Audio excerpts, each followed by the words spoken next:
গৌড়বঙ্গ বিশ্ববিদ্যালয় বিএ তৃতীয় বর্ষ পঞ্চম সেমিস্টারে যে সমস্ত ছাত্রছাত্রীদের হিস্ট্রি বিষয়টি মাইনরে রয়েছে তাদের জন্য আজকের এই ভিডিওটি গুরুত্বপূর্ণ। সামনেই তোমাদের পরীক্ষা, তাই আজকের এই ভিডিওতে আমি তোমাদের হিস্ট্রি মাইনর সাজেশন তুলে ধরবো মডেল ভিত্তিক। এই প্রশ্নগুলো রেডি করলে আশা করছি তোমরা খুব ভালো করে পরীক্ষা দিয়ে আসতে পারবে। তোমরা দেখছো সঞ্জিত স্টাডি সেন্টার, আর আমি তোমাদের সঙ্গে সঞ্জিত স্যার। তো আলোচনা শুরু করা যাক। তো দেখো, প্রথমেই তোমরা পড়বে, আমি সম্পূর্ণ প্রশ্ন পড়ছি না, তাহলে সময় বেশি লাগবে। জাস্ট আমি তোমাদের বলেছি আবুল ফজল বদাউনের যে পার্টটা রয়েছে বড় প্রশ্নের জন্য, তাদের রচনার যে বিশ্লেষণাত্মক মতামত, এটা ভালো করে পড়তে হবে। এরপরে বার্নিয়া ও আব্দুল হামিদ লাহোরি রয়েছে, এগুলো কিন্তু 5 নম্বরেও আসতে পারে। হ্যাঁ, এদের বিবরণ এটা অতটা গুরুত্বপূর্ণ নয়। আবুল ফজল এবং বদাউনি বেশি গুরুত্বপূর্ণ।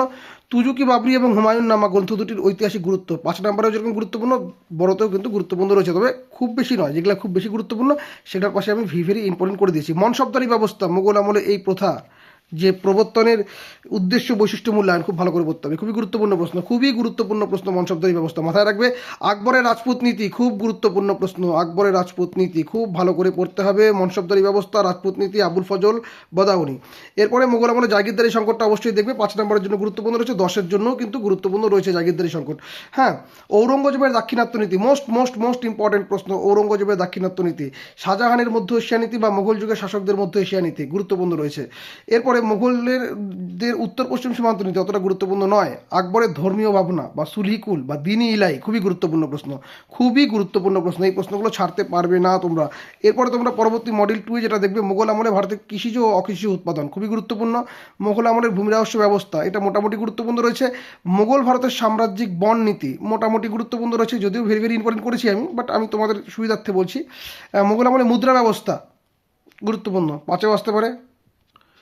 1700 বা সপ্তদশ শতকে ভারত মহাসাগরীয় বাণিজ্য, গুরুত্বপূর্ণ, খুবই গুরুত্বপূর্ণ প্রশ্ন। মোগল যুগে ভারতের ব্যাংকিং ব্যবস্থা বা ব্যবসায় বণিক সম্পর্ক যে পার্টটি রয়েছে দেখবে, মোটামুটি গুরুত্বপূর্ণ। মোগল আমলে কৃষি প্রযুক্তির বিকাশ এবং জলসম্পদ বা জলসেচ ব্যবস্থা, মোগল যুগে নগরায়নের বৈশিষ্ট্য কার্যকারিতা, এগুলো মোটামুটি গুরুত্বপূর্ণ, তবে একটু দেখে রাখা বেটার। আর মডেল 3-তে যেটা পড়বে তোমরা, সেটা হচ্ছে মোগল যুগের ভাষা সাহিত্য, স্থাপত্য শিল্পের ক্ষেত্রে মোগলদের অবদান বা মোগল যুগের স্থাপত্য ভাস্কর্য, মোস্ট মোস্ট মোস্ট ইম্পর্টেন্ট প্রশ্ন। মোগল যুগের সুফি সম্প্রদায় বা সুফিবাদের প্রভাব, মোগল আমলে বাংলা সাহিত্যের উপর একটি প্রবন্ধ লেখো, এগুলা গুরুত্বপূর্ণ রয়েছে মোটামুটি। আর এরপরে তোমরা যেটা পড়বে, মোগল যুগের কৃষক আন্দোলন বা কৃষক বিদ্রোহ, খুবই গুরুত্বপূর্ণ। মোগল দরবারে দলি বা বংশগত রাজনীতি, বা 1707 থেকে 1740 সালের মধ্যে মোগল রাজদরবারে যে বিভিন্ন দল ব্যবস্থা, যে উন্নতি এবং তাদের রাজনীতি, এটা গুরুত্বপূর্ণ প্রশ্ন রয়েছে, খুব ভালো করে পড়তে হবে। মোগল সাম্রাজ্যের কৃষি সংকট, এটি কিভাবে উদ্ভূত হয়েছিল আলোচনা করো। আর মোগল সাম্রাজ্যের পতনে প্রশাসনিক ও অর্থনৈতিক কারণসমূহ, মোটামুটি গুরুত্বপূর্ণ। মারাঠা বিজেতা হিসাবে শিবাজী শাসন ব্যবস্থা গুরুত্বপূর্ণ রয়েছে, তবে সবচেয়ে বেশি গুরুত্বপূর্ণ শাসক হিসাবে শের শাহের বিভিন্ন সংস্কারগুলো তুলনামূলক আলোচনা করো, গুরুত্বপূর্ণ রয়েছে। বিশেষ করে যেগুলো গোল প্রশ্ন করা আছে দেখে নাও, শিবাজী শের শাহ, মারাঠা বিজেতা হিসাবে শিবাজী শাসন ব্যবস্থা, তারপর এখানে মুঘলদের স্থাপত্য ভাস্কর্য, যেগুলো গুরুত্বপূর্ণ বলছি। ব্যাংকার, যেটা মানে বাণিজ্য, 17 শতকে ভারত মহাসাগর বাণিজ্য, এটা এখানে গোল করা আবুল ফজল বদাউনি। মনসবদারি, আকবরের রাজপুত নীতি গুরুত্বপূর্ণ রয়েছে। ঔরঙ্গজেবের দাক্ষিণাত্য নীতি গুরুত্বপূর্ণ রয়েছে। মুঘল যুগের শাসকদের মধ্য এশিয়া নীতি গুরুত্বপূর্ণ রয়েছে, মানে শাহজাহানের মধ্য এশিয়া নীতি তোমার দেখতে হবে। আর এখান থেকে তোমাদের আকবরের দিনী ইলাই গুরুত্বপূর্ণ রয়েছে। আর এখানে মোগল আমলে ভারতের কৃষিজ ও অকৃষিজ উৎপাদন গুরুত্বপূর্ণ রয়েছে। মোগল আমলের ভূমি রাষ্ট্র ব্যবস্থা কিন্তু বেশি গুরুত্বপূর্ণ রয়েছে, মানে যেগুলো গোল করা আছে সেগুলো কিন্তু আরও বেশি গুরুত্বপূর্ণ, মাথায় রাখবে। 5 নম্বরের ক্ষেত্রে আমি বলবো গোল করাগুলো একটু বেশি করে দেখবে, বড় প্রশ্ন থেকে অনেকাংশে ছোটো প্রশ্ন হয়ে যাবে, তবে বড় প্রশ্নগুলো ভালো করে পড়লেই তোমরা ছোটো প্রশ্ন পারবে। তবে গোল করা প্রশ্নগুলো বেশি গুরুত্বপূর্ণ, যেরকম দিনী ইলাই, সুলিকুল গোল করা আছে দেখে নাও। আইনি আকবরী, আবুল ফজল বদাউনি বানিয়ে, বড় প্রশ্নে পড়ে ফেলতে তো গোল করা আছে, খুব গুরুত্বপূর্ণ প্রশ্ন। মোগল যুগের জমিদারি ব্যবস্থা, ওয়াতান জাগিরদারি সংকট, জাপ্তি প্রথা বা টোডরমল, খুবই গুরুত্বপূর্ণ।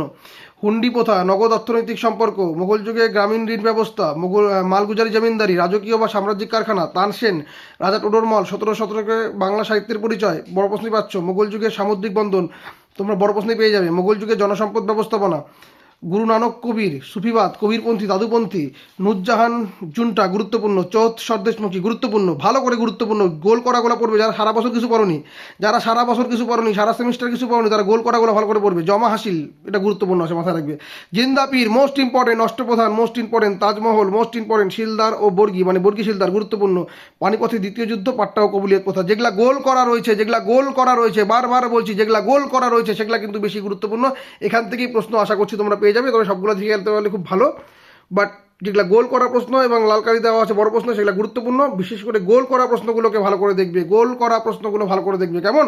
তো আজকের মতো ভিডিও এখানেই। আশা করি এই প্রশ্নগুলো রেডি করে গেলে তোমরা ভালো পরীক্ষা দিবে। সকলে খুব ভালো থেকে এবং ভালোভাবে প্রস্তুত নাও। এবং আগামী সেমিস্টারে যারা যারা আমার কাছে অনলাইনে বা অফলাইনে টিউশন করতে যাও বা নোট নিতে যাও, তারা যোগাযোগ করতে পারো 7384384758 নম্বরে। সকলে ভালো থেকো, ধন্যবাদ।